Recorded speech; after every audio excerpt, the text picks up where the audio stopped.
ஐந்து கரத்தனை ஆனை முகத்தனை இந்தின் இளம்பிறை போலும் எயிற்றினை நந்தி முகந்தனை ஞான குழந்தினை புந்தியில் வைத்தடி வணங்குகின்றேனே அப்படின்னு திருமூலரோட பாடல்ல ஆரம்பிக்கிறதுமே சரி, விநாயகரை பத்தி விநாயகர் அகவல்ல ஔவையார் பெருமையா பேசியதும் சரி, இது மாதிரி விநாயகர் அப்படின்னு சொல்லப்படுற கணபதி அப்படிங்கிறவரை பத்தி எத்தனையோ சித்தர்கள் எண்ணற்ற இடங்கள்ல எழுதியிருக்கிறாங்க. எல்லாருமே பாத்தீங்கன்னா கணபதி காப்பு அப்படிங்கிற ஒரு காப்பு போட்டுட்டு தான் அவங்களோட பாடல்களையுமே ஆரம்பிப்பாங்க. அப்படி சிறப்பு பெற்ற இந்த கணபதி அப்படிங்கிறதோட தத்துவம் என்ன? கணபதி நம்ம உடல்ல ஒரு பக்கம் தான் இருக்கு அப்படின்னு எல்லாருமே இது வரைக்கும் நினைச்சிட்டு இருக்கோம் இல்லைங்களா? இப்போ மூலாதாரமே கணபதியின் இருப்பிடம் அப்படின்னு மோஸ்ட்லி நிறைய பேருக்கு தெரிஞ்சிருக்கும். ஆனா இந்த கணபதி அப்படிங்கிற தத்துவம் உடல்ல இரு பாகங்கள்ல இருக்குது. இது உங்கள எத்தனை பேருக்கு தெரியும்? அந்த இரு இடங்கள் என்ன? கணபதியோட உண்மையான தத்துவம் என்ன? கணபதியின் முக்கியத்துவம் என்ன? ஏன் கணபதியை முழு முதற் கடவுள்னு சொல்றோம்? ஏன் கணபதியை ஆதியும் அந்தமும்னு சொல்றோம்? இந்த மாதிரி பல கேள்விகளுக்கான விடை இந்த ஒரு பதிவுல உங்களுக்கு கிடைக்கும். இந்த பதிவை முழுமையா பாருங்க.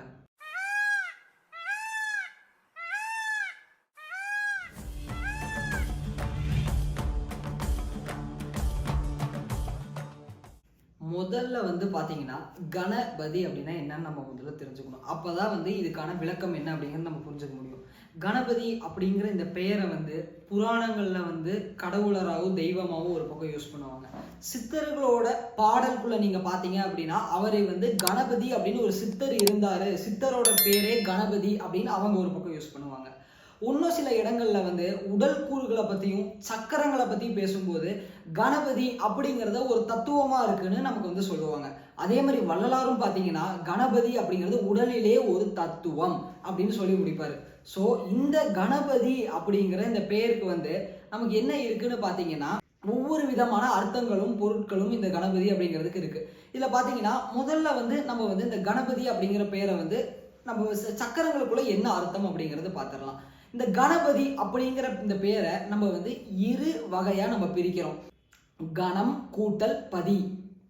அதாவது தமிழ்ல கணம் அப்படின்னா 4 அப்படிங்கிற ஒரு பொருள் இருக்கு. சரிங்களா? இப்போ மூலாதாரம் அப்படிங்கிற இந்த சக்கரத்தோட இதழ்கள் அப்படின்னு பாத்தீங்கன்னா இதுக்கு 4 இதழ்கள் குறிப்பிடுவாங்க. அதாவது மூலாதாரத்தோட ஒரு அங்கம். இப்ப எப்படி ஒரு பூ இருக்குன்னா பூவை சுத்தி எத்தனை இதழ்கள் இருக்கு அப்படின்னு நம்ம பார்ப்போம் இல்லைங்களா? அது மொத்தமா சேர்ந்தாதான் நம்ம ஒரு பூன்னு சொல்லுவோம். அதே மாதிரி ஒவ்வொரு ஆதாரங்களுமே பாத்தீங்கன்னா அதுக்கு ஒவ்வொரு இதழ்களை கொண்டு இருக்கும். இந்த இடத்துல இதழ்கள் அப்படின்னு சொல்லப்படுறது பாத்தீங்கன்னா அந்த எனர்ஜி சென்டர்ஸ் அப்படின்னு சொல்லலாம். இப்ப எப்படின்னா ஒரு டிரான்ஸ்ஃபார்மர் இருக்கு அப்படின்னு பாத்தீங்கன்னா அந்த டிரான்ஸ்ஃபார்மர்ல இருந்து கரண்ட் சப்ளை ஒவ்வொரு பவர் ஹவுஸுக்கு போகும் இல்லைங்களா? ஸோ அந்த மாதிரி ஒவ்வொரு டிஸ்ட்ரிபியூஷன் சென்டர்ஸ் தான் பார்த்தீங்கன்னா இதழ்கள் அப்படின்னு சொல்லுவாங்க. ஸோ இந்த இதழ்கள் அப்படிங்கிறத இன்னும் கொஞ்சம் முன்னாடி போய் சொன்னோம் அப்படின்னா இந்த இடத்துல இத்தனை நரம்புகள் பிரிஞ்சு போகுது சக்திகளை வெளியே எடுத்துட்டு அப்படின்னு நம்ம சொல்லலாம். ஸோ இது எல்லாமே சேர்த்தீங்க அப்படின்னா ஒவ்வொரு ஆதாரத்தோட இதழ்களை சேர்த்தீங்கன்னா உங்களுக்கு வர எண்ணிக்கை 50 இருக்கும். அதோட ஒன்று சேர்த்தீங்கன்னா 51 அப்படிங்கிற ஒரு இதழ் கணக்கு வரும். இது ஒரு சூட்சம ரகசியத்தை சொல்லுது. இது அடுத்தடுத்து வர பதிவுகளில் நம்ம என்னன்னு பார்ப்போம். இப்போ இந்த கணம் அப்படின்னா 4, மூலாதாரத்தின் இதழ்கள் 4. பதி அப்படின்னா அதை ஆளுபவர் அப்படின்னு பொருள் இருக்கு. அப்ப பதினா அதை ஆளுபவர். கணபதி அப்படின்னா மூலாதாரத்தை ஆட்கொண்டு ஆள்பவர் அப்படிங்கிறது தான் இந்த இடத்துல கணபதிக்கான பொருள். இதே சித்தர்கள்ல பாத்தீங்க அப்படின்னா எப்படி சிவன் அப்புறமா சுப்பிரமணியர் இப்படிங்கிற பெயர்கள்ல சித்தர்களோட வம்சாவளி வருதோ அதே மாதிரி பாத்தீங்கன்னா கணபதி அப்படின்னு ஒரு சித்தர் இருந்தாரு அப்படிங்கிறதுக்கான பாடல்களுமே நமக்கு இருக்கு. அதே மாதிரி புராணங்களுக்குள்ள நீங்க போய் பாத்தீங்க அப்படின்னா கணபதி அப்படின்னா யாரு? சிவனோட புத்திரன் கணபதி, பார்வதியால் உருவாக்கப்பட்டவர் கணபதி அப்படிங்கிற புராண கதைகள் இருக்கும். இதுக்கு வேறு விளக்கங்கள் இருக்கு. இதுக்குள்ள நம்ம ரொம்ப இன்டெப்தா போக வேண்டிய அவசியம் இல்லை இப்போதைக்கு. ஸோ இந்த இடத்துல கணபதி அப்படிங்கிறது பார்த்தீங்கன்னா மூலாதாரத்தின் சக்தியை குறிப்பிடுவதற்கு வைத்த பெயரே கணபதி அப்படிங்கிறது நம்ம தெரிஞ்சுக்கணும். நம்ம யோக மார்க்கம் அப்படிங்கிறதுல போகும்போது சரி நீங்க சொன்னீங்களே எப்படி கணபதி அப்படிங்கிறது உடல்ல இரு பக்கம் இருக்கு அப்படின்னு. முதல்ல மூலாதாரம் அப்படிங்கிறது பாத்தீங்கன்னா விநாயகரோட முழு முதற் இடமா இருக்குது. இப்ப ஏன் கணபதி அப்படிங்கிற இந்த ஒரு தத்துவத்தை முழு முதற் கடவுள், மூலாதாரத்தின் அதிபதி, எல்லாத்துக்குமே பேஸ் அப்படின்னு ஏன் சொல்றாங்க அப்படிங்கிறத இந்த இடத்துல நம்ம முதல்ல தெரிஞ்சுக்கணும். இப்போ எத்தனையோ பக்கம் வந்து பயிற்சிகள் அப்படிங்கிறது வந்து நீங்கள் வந்து எடுத்திருப்பீங்க. நிறைய பேர் வந்து எல்லா பக்கமும் பார்த்துட்டு அப்புறமா தான் இந்த வீடியோஸ் அப்படிங்கிறது பார்க்கறதுக்கும் வந்திருப்பீங்க. ஸோ இப்போ எல்லாரும் என்ன பண்ணுறாங்கன்னா வந்து நேராக வந்து புருவ மத்தி அப்படிங்கிற விஷயத்த கான்சென்ட்ரேட் பண்ணுங்க அப்படின்னு ஆரம்பிச்சிடுறாங்க. இது எப்படி தெரியுங்களா? சுவிட்ச் போடாமல் ஃபேனை கையை வச்சு சுற்றினா அந்த வேகத்தில் நமக்கு காற்று கிடைக்குங்கிற மாதிரி ஒரு பொருளில் வந்து இவங்க யோசிச்சு வச்சுருக்காங்க போல. இப்போ ஸ்விட்சை போட்டால் தான் நமக்கு ஃபேன் சுற்றும். ஏன்னா ஸ்விட்சில் தான் அந்த கரண்ட்டுக்கான சோர்ஸ் இருக்குது. ஸ்விட்சை ஆன் பண்ணும்போது அந்த கரண்ட் ஃபேனுக்கு சப்ளை ஆகி அந்த ரெகுலேட்டர் மூலிமா நமக்கு ஃபேன் சுற்றுது அந்த காயிலில். அதே மாதிரி தான் பார்த்தீங்கன்னா நம்மளுடைய மூலாதாரம் அப்படிங்கிறதா வந்து பேஸ். இந்த மூலாதாரத்தை வந்து யார் ஒருத்தர் தொட்டு ஆக்டிவேட் பண்ணுறாங்களோ அவங்களுக்கு மட்டும்தான் வந்து மீதி இருக்கிற இந்த 5 ஆதாரங்களுமே வந்து சித்தியாகி மேலே வந்து இறை தரிசனம் அப்படிங்கிறது கிடைக்கும். மூலாதாரத்தில் இருக்கிற கணபதியை வந்து ஒருத்தர் விழிப்படைய செய்யாம மேல இருக்கும் இந்த அருட்பெரும் ஜோதின்னு சொல்லப்படுற ஒளியை யாராலையும் பார்க்க முடியாது. யாருமே இதுவரை பார்த்ததும் இல்லை. இந்த இடத்துல வந்து வள்ளலார் சொல்லுவாருன்னு ஒன்று சொல்லுவாங்க. என்னன்னா வந்து வள்ளலார் வந்து பிற ஆதாரங்கள்ல வந்து கவனம் வச்சு நேரத்தை விரயம் பண்ணாம நேரா மேலே வாங்க அப்படின்னு சொல்லுவாரு. இந்த இடத்துல வந்து அவர் சொல்றது உண்மைதான். ஆனா இந்த இடத்துல ஒரு விஷயம் என்ன சொல்றாருன்னா, ஒரு மூலாதாரம் அப்படிங்கிற விஷயத்தை தூண்டாம மேலே வந்தா எந்த வேலையும் நடக்காதுன்னு வள்ளலார் மட்டும் இல்ல அத்தனை சித்தர்களுக்குமே தெரியும் இந்த விஷயம். எல்லா சித்தர்களுமே வந்து அதனாலதான் வந்து மூலாதாரத்தை முதன்மையா சொல்லி சொல்லி கணபதி வழிபாடு, கணபதி தரிசனம், கணபதியை வணங்கிய பின் தான் மற்ற இடங்களுக்கு செல்ல முடியும்னு நமக்கு வந்து சொல்லி வச்சிருக்காங்க. அதனால வந்து இதனாலதான் வந்து நம்ம கோயில்கள்லயுமே பாத்தீங்கன்னா எல்லா கோயில்கள்லயுமே வந்து பாத்தீங்கன்னா முதல்ல வந்து விநாயகர் அப்படிங்கிற ஒரு விஷயத்த வச்சிருப்பாங்க. சரி, அப்ப இந்த தீட்சை கொடுக்குறேன் அப்படின்னு உடலை வந்து தொடுறாங்களே, அப்ப கணபதி அப்படிங்கிற விஷயம் வெளிப்படையுமானா சத்தியமா 100% வெளிப்படையாது. இதுதான் வந்து உண்மை. ஏன்னா வந்து ஒருத்தர் வந்து தான் செய்து வச்சிருக்க யோக சக்தியை வந்து இன்னொருத்தருக்கு கொடுக்கணும்னு யாரும் நினைக்க மாட்டாங்க எப்பவுமே. சரிங்களா? அது வந்து ஆக்சுவலி வந்து முறையான வழி இல்லாமல் கொடுக்கவும் முடியாது. வெறும் முதுகெலும்பு தொடுறனால மூலாதாரம் தூண்டப்படுமானா சத்தியமா இயலாது. எந்த சித்தர்களா சொல்லியிருக்காங்களா? அடுத்தது பார்த்தீங்க அப்படின்னா வந்து இந்த மூலாதாரம் வந்து கணபதியோட முதல் இருப்பிடம். 2வது இருப்பிடம் எங்க இருக்குன்னு பார்த்தீங்கன்னா, இதற்கு முன்னாடி நம்ம ஒரு வீடியோ போட்டிருப்போம், மண்டலங்கள் யாவை அப்படின்னு. அதுல வந்து நம்ம வந்து 3 மண்டலங்களா வந்து நம்மளுடைய முதுகெலும்பை பிரிப்பாங்க அப்படின்னு சொல்லி அக்னி மண்டலம், சூரிய மண்டலம், சந்திர மண்டலம் அப்படின்னு நம்ம பேசியிருப்போம். அந்த மண்டலங்கள்ல வந்து இந்த மண்டலங்கள் பத்தி ஒரு குழப்பம் இருக்கு. நான் இதுக்கு முன்னாடி இந்த வீடியோ பார்க்கலன்னா இந்த வீடியோவை பாஸ் பண்ணிட்டு அதை போய் பார்த்துட்டு வந்தீங்கன்னா உங்களுக்கு வந்து புரியும். இந்த சந்திர மண்டலம் அப்படின்னு சொல்லப்படுற இடத்துக்குள்ளதான் வந்து கணபதியோட பேஸ், அதாவது அதுதான் வந்து உண்மையான முழுமையான மூலாதாரம் இருக்கக்கூடிய ஒரு இடம். இந்த சந்திர மண்டலம் இருக்கு இல்லைங்களா மேலே, அதுதான் பாத்தீங்கன்னா அந்த கணபதியோட முழுமையான இருப்பிடம். அதுவுமே வந்து அந்த இடத்துலயுமே கீழே மூலாதாரம், 2 ஆதாரங்களையுமே வந்து கணபதி தான் ஆட்சி செய்யறாரு அப்படிங்கிறதுக்கு வந்து எல்லா சித்தர்கள் பாடல்லையுமே நமக்கு வந்து ப்ரூஃபும் இருக்கு. இப்ப இந்த ஒரு விஷயத்துல வந்து அண்டத்தில் உள்ளதே பிண்டத்தில் உள்ளதுன்னு ஒரு தத்துவம் இருக்கும். இது எல்லாத்துக்குமே வெளியிருந்து ஒருத்தரா ஒரு பிகினரா பார்த்தோம்னா நமக்கு என்ன தோணும்னா, சரி நம்ம வந்து இந்த அண்டம்னா வெளியே இருக்கிற இந்த ஸ்பேஸ், கேலக்சி, யூனிவர்ஸ்ல இருக்கிறதா இந்த மனுஷன் உடமான பிண்டத்துக்குள்ள இருக்குன்னு புரியும். இது வந்து ஒரு நிலை விளக்கம் மட்டும்தான். இதற்கு ஒன்றும் அதிசூட்சமமான நிலை விளக்கம் அப்படிங்கிறது ஒன்று இருக்கு. அது என்னன்னு நீங்க வந்து கண்டிப்பா இந்த இடத்துல தெரிஞ்சுக்கணும். அதை வெளிப்படுத்துறதுக்கான ஒரு அனுமதியோட இப்ப நான் வந்து இந்த இடத்துல வெளிப்படுத்துறேன். அண்டத்தில் உள்ளதே பிண்டத்தில் உள்ளதுன்னா நம்ம தலைக்கு இந்த கண்டத்துக்கு மேலே இருக்கிறத வந்து அண்டம் அப்படிங்கிற பெயர்களால சித்தர்கள் அழைப்பாங்க. இந்த கண்டத்துக்கு கீழே இருக்கிற விஷயங்கள் அனைத்துமே பிண்டம் அப்படின்னு நினைப்பாங்க. இப்போ ஒரு சின்ன கணக்கு கொடுக்குறேன் பாருங்களேன். இப்போ என்ன சொன்னோம், கணபதி 2 இடங்கள்ல இருக்காருன்னு சொன்னோம் இல்லைங்களா? அதே மாதிரி அண்டத்தில் இருக்கும் கணபதி பிண்டத்திலும் உள்ளாரா? இப்போ அதுதான் வந்து சூட்சமமா என்ன சொன்னாங்கன்னா, அண்டத்தில் உள்ள யாவும் பிண்டத்தில் உள்ளது அப்படின்னு சொன்னது. அதாவது மேல அண்டத்துல இருக்கிறது எல்லாமே ஓஜி ஒரிஜினல் ப்ராடக்ட், அது கீழே இருக்கிறது எல்லாமே ஃபர்ஸ்ட் காப்பிங்கிற மாதிரி வச்சுக்கலாம். சரிங்களா? மேல இருக்கிற விஷயம் வந்து கரெக்டா இருந்தாதான் கீழே இருக்கிற விஷயம் வந்து கரெக்டா வந்து நமக்கு வேலை செய்யும். சிம்பிளா சொல்ல போனோம் அப்படின்னா வந்து நார்மலா ஒரு சினிமேட்டிக் வேர்சஸ்ல சொல்ல போனோம்னா, தலை இருக்கிறப்ப வால் ஆடக்கூடாதுன்னு சொல்லுவாங்க இல்லைங்களா? அதே மாதிரிதான் இந்த தலை அப்படிங்கிறது வந்து கரெக்டா உள்ளுக்குள்ள இருக்கிற விஷயம் ஃபங்க்ஷன் ஆனாதான் மீதி கீழே இருக்க ஆதாரங்களும் சரி, கீழே இருக்கிற அதிபதிகளும் சரி, கீழே இருக்கிற அதிதேவதைகளும் சரி, இவங்கெல்லாம் சரியா வேலை செய்ய ஆரம்பிப்பாங்க. உடனே என்னப்பா நீ அதிபதிங்கிற அதிதேவதை அப்படின்னா, இது எல்லாமே பார்த்தீங்கன்னா நம்ம உடம்புக்குள்ள இருக்கிற எனர்ஜி சென்டர்ஸ்க்கு இவங்க வச்ச பெயர்கள். இப்போ எப்படி நம்ம வந்து ஒவ்வொரு கிளாண்டுக்கு ஒவ்வொரு பேர் வைக்கிறோம் இல்லையா? ஃபார் எக்ஸாம்பிள் தொண்டையிலனா தைராய்டு கிளாண்டுன்னு வைக்கிறோம், உள்ளுக்குள்ள தைமஸ் கிளாண்டுன்னு வைக்கிறோம், அட்ரினல் அப்படின்னு ஒவ்வொரு பேர் வைக்கிறோம் இல்லையா? அந்த மாதிரி அந்த காலத்துல நம்ம சித்தர்கள் வந்து ஒவ்வொரு எனர்ஜி சென்டர்ஸ்க்கும் வச்ச பேர் தான் பிரம்மன், சதாசிவன், மகேஸ்வரன், விஷ்ணு, இந்த மாதிரி வந்து அதிதேவதைகளோட பேரை வச்சது. உங்களுக்கு ஒரு விஷயம் தெரியுங்களா? நம்ம நாராயணன் சொல்லப்படுறவர் பார்த்தீங்கன்னா மணிப்பூரகத்திலையுமே நாராயணனோட சக்தி வாசம் செய்யுது. அதே மாதிரி மேல நம்ம திருப்பி சந்திர மண்டலத்திலையுமே வந்து பார்த்தீங்கன்னா இந்த நாராயணனோட சக்தி அப்படிங்கிறது வேலை செய்யுது. இரு இடங்களுமே வந்து வெவ்வேறான வேலைகளை புரியக்கூடியது. ஆனா மேல அண்டத்துல இருக்கிற நாராயணன் வேலை செஞ்சா மட்டும்தான் பிண்டத்துல இருக்க நாராயணன் வேலை செய்வாரு. ஸோ இந்த மாதிரி கொஞ்சம் கேட்கற குழப்பமா தான் இருக்கும் உங்களுக்கு. பட் இதை திரும்ப திரும்ப பொறுமையா கேட்டீங்கன்னா இதுக்கான தெளிவு கட்டாயமா உங்களுக்கு கிடைக்கும் இந்த வீடியோலயே. சரிங்களா? இப்ப நம்ம எத்தனையோ வீடியோஸ் போடலாம், எத்தனையோ பேசலாம். ஆனா இந்த மாதிரி விஷயங்களும் இந்த மாதிரி முக்கியமான சித்தர்களோட ரகசிய பயிற்சிகளுமே யாருக்கு தெரியுங்களா போய் சேரும்? யாருக்கு இது வந்து கிடைக்கணும் அப்படிங்கிற ஒரு பயன் இருக்குதோ அவங்களுக்கு மட்டும்தான் போய் சேரும். நம்ம வந்து 1000 பேத்துக்கு போய் நான் சொல்லித்தரேன் நம்ம போகலாம். ஆனா வினை பயன் யாருக்கு இருக்கோ, அதான் கோடியில் ஒருத்தன் காண்பான் பாரு, விதியாளியே வெல்வான், விதியாளிக்கே இது கிட்டும்னு அவங்க சொல்லி வச்சிருப்பாங்க. அது உண்மைதாங்க. நமக்கு வந்து என்னதான் நம்ம எவ்வளோ வந்து நம்ம கொண்டு போய் சேர்க்கணும்னு முயற்சி பண்ணாலும் யாருக்கு இது தகுதியானவங்களுக்கு கிடைக்கணும்னு இருக்கோ அவங்களுக்கு மட்டுமே இந்த விஷயங்கள் போய் சேரும்.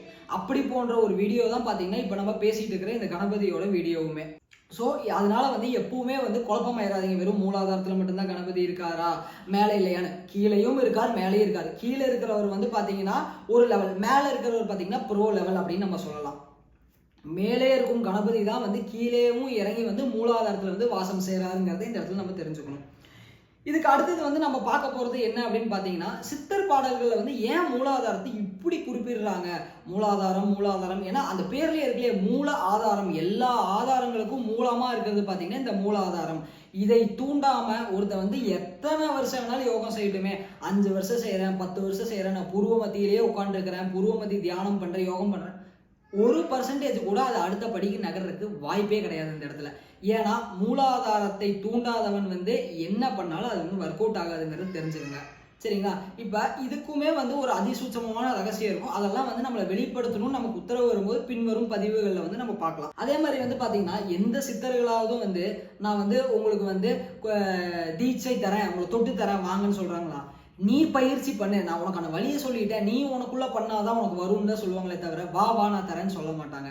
சரிங்களா? அதனால கொஞ்சம் இதுக்கப்புறம் வெளிப்படுத்திருக்கேன். சரி, இப்போ வந்து இந்த நான் வந்து சொன்னேன் இல்லைங்களா, மேலே வந்து கணபதி இருக்காரு, கீழே கணபதி இருக்காருன்னு. இதை வந்து ஒரு பாடல் மட்டும் நான் வந்து உங்களுக்கு வந்து வாசிச்சு காட்டுறேன். போகரோட 7000 சப்த காண்டம்ல வந்து இந்த பாடல் இருக்கு. நீங்க வந்து கண்டிப்பா போய் நீங்க உங்க ஃப்ரீ டைம்ல பாருங்க. நம்ம இப்போ இந்த பாடலை பார்த்துடலாம். இருப்பான மூலத்தில் கணேசன் பாதம் இருந்தியே வாசியை நீ அதற்குள் மூட்டு, தருப்பான பிராணாயாம தவற்றினாலே தம்பித்து வரவழைத்து தளத்தில் ரேசி, குருப்பான மாத்திரை தான் ஏற ஏற குறிகள் எல்லாம் குறிப்பாய் அறிவில் தோன்றும், மறுப்பான வாசியது நழுவிற்றானால் மனிதன் அல்ல மாடென்ற வார்த்தையாமே. நல்லா பார்த்துக்குங்க. இந்த ஒரு பாட்டுக்குள்ளே வந்து எப்படி கணபதியை பூஜை பண்ணுங்கிற ரகசியத்தை வந்து சொல்லிட்டாரு. சரிங்களா? இப்போ இந்த இடத்துல வந்து மூலாதாரத்துல இருக்கிற கணபதி பாதம் அதுக்குள்ள வந்து நீ வந்து வாசி அப்படிங்கிற அந்த தீய வந்து நீ உள்ள மூட்டு. அப்போ வந்து பிராணாயாம தவட்டினால், ஒன்னே பிராணாயாமன்னது இந்த இடது மூக்குல இழுத்து வலது மூக்குல விடுறது, வலது மூக்குல இழுத்து இடது மூக்குல விடுறது பிராணாயாமம்னு நினைச்சிட்டு இருந்தீங்கன்னா இத்தனை நாள் வந்து நிறைய பேர் உங்களை ஏமாத்தி இருக்காங்க அப்படிங்கிறது அர்த்தம். இதுக்கு பேர் வந்து வெறும் நாடி சுத்தி, அவ்வளவுதான். நம்மளோட சுவாச குழாய்களையும் நம்மளோட நாடிகளையும் பலப்படுத்துறதுக்கான ஒரு பயிற்சி தான் இப்ப இந்த இடது மூக்கு வழியா மூச்சை இழுத்து வலது மூக்கு வழியா விடுறது, வலது மூக்கு வழியா எடுத்து இடது மூக்கு வழியா விடுறது. சரிங்களா?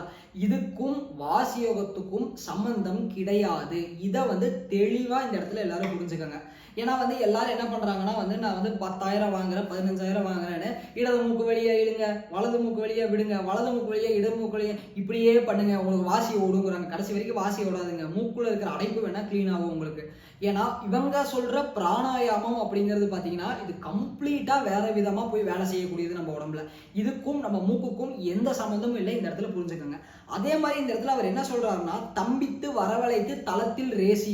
உடனே ரேசி அப்படின்றது நம்ம வந்து இந்த 14 மாத்திரை 64 மாத்திரை ரேசகம் பூரகம் கும்பகம்னா மூச்சை உள்ள நிறுத்துறது வெளியே விடுறது, இது வந்து இந்த இடத்துல அவங்க சொல்ல கிடையாது. இதெல்லாம் உங்களுக்கு தெரிஞ்சுக்கணும்னா ஆழ்ந்து சித்தர்களோட பாடல்களுக்குள்ள போங்க. உங்களுக்கு அவங்களோட அந்த ஒரு அருள் இருந்தா சரியான ஆட்கள் மூலியமா கண்டிப்பா உங்களுக்கு வந்து இது கிடைக்கும்.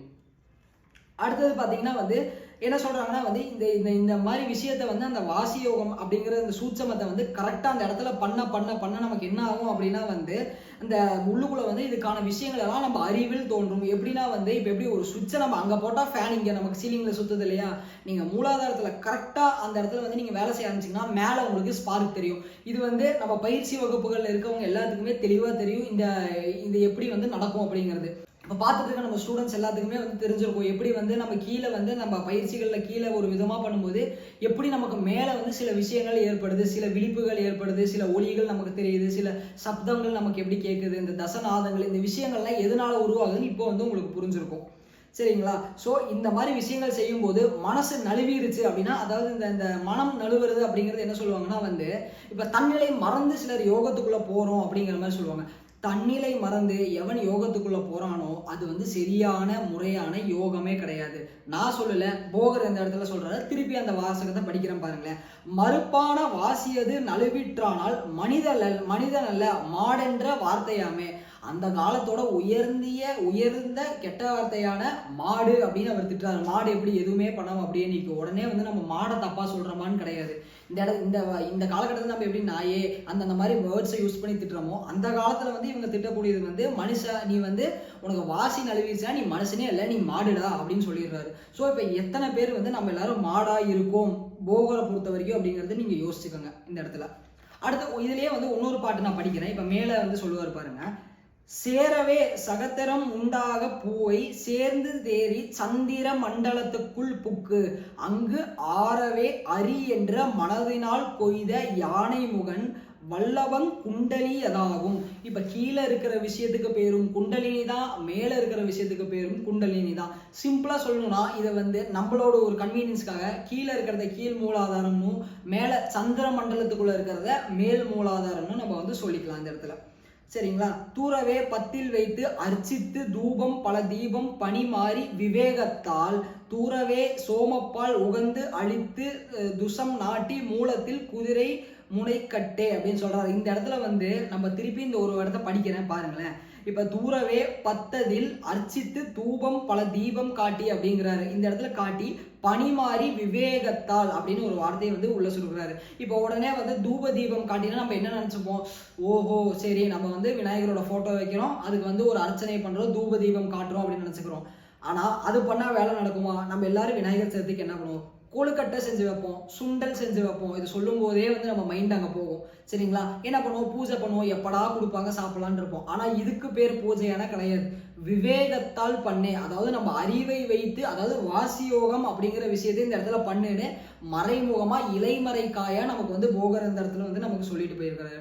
அந்த விதமா பண்ணும்போது மட்டும்தான் கணபதியின் தரிசனம் உள்ளே கிடைக்குமே தவிர வெளியே போய் கொழுக்கட்டை வைக்கிறேன், நான் அந்த இது பண்றேன்னா உலக வாழ்க்கைக்கு உலக கர்மாக்களை உங்களுக்கு வந்து தீர்க்கறதுக்கான வழிகள் கிடைக்குமே அன்றி உள்ளுக்குள்ள ஆன்மாவை பலப்படுத்திருக்கோம், ஆன்மாவை அடுத்த நிலை கொண்டு போறதுக்கான அந்த ஒரு நிலைகள் உங்களுக்கு வாய்க்காதுன்னு நீங்க தெரிஞ்சுக்கோங்க இந்த இடத்துல. சரிங்களா? தப்பான்னு கேட்டா தப்பு இல்லை, உலக வாழ்க்கைக்கு நீங்க செஞ்சுக்கலாம். ஆனா நான் வந்து உள்ளுக்குள்ள இறைவனை உணரணும்னு வந்துட்டீங்கன்னா அது எதுவுமே இந்த இடத்துல ஒர்க் அவுட் ஆகாது. சரிங்களா?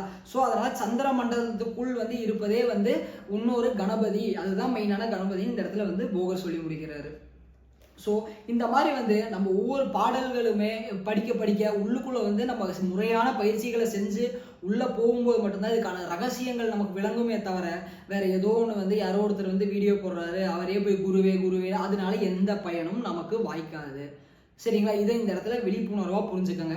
அதே மாதிரி வந்து நம்ம கிட்ட பயிற்சி வாங்கினவங்க இந்த மூலாதாரத்துக்குன்னு ஒரு குறிப்பிட்ட பயிற்சி நம்ம சொல்லி கொடுத்துருப்போம். கரெக்டாக அந்த விநாயகர் சதுர்த்தி அன்னைக்கு வந்து அந்த நேரம் அந்த காலை முதல் மாலை வரை வந்து அதற்கான யோக முறையை மட்டும் நீங்க செஞ்சீங்க அப்படின்னா வந்து உள்ளுக்குள்ள வந்து இந்த மூலாதாரத்துல இருக்கிற அந்த ஒரு அக்னி சக்தியானது வந்து நம்ம விந்தை வந்து இன்னும் மேலே ஏற்றதுக்கு வந்து எளிமையா நம்மளால அந்த இடத்துல பண்ண முடியுங்கிறத இந்த இடத்துல தெரிவிச்சுக்கிறோம்.